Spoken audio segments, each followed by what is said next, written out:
Morbidelli C652V is a 650cc power cruiser that stands out by combining distinctive Italian styling, a V-twin engine, a massive rear tire, and modern technology.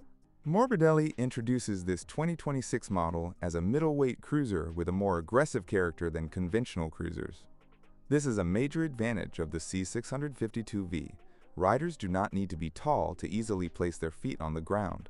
On paper, 62 Nm of torque at 6,000 RPM is an impressive figure for a 650cc cruiser.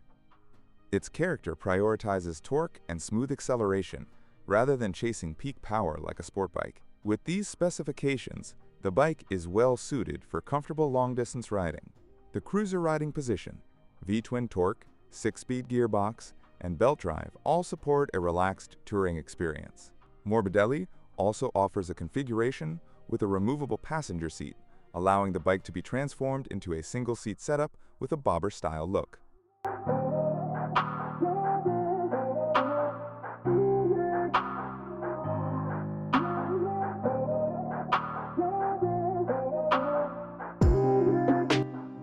This is a major advantage of the C652V.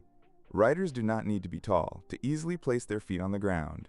For a motorcycle weighing 255 kilograms, the use of dual front brake discs is a sensible choice. The ABS system adds a layer of safety, particularly when braking on low-grip surfaces. The 200mm rear tire creates a muscular appearance and serves as one of the C652V's most striking design elements. Economic mode is designed for relaxed, everyday riding, while sport mode delivers more aggressive throttle response. In sport mode, the traction control system can also be manually deactivated. The belt drive is another advantage for daily commuting and touring, as it is relatively clean and requires simpler maintenance compared to a chain drive.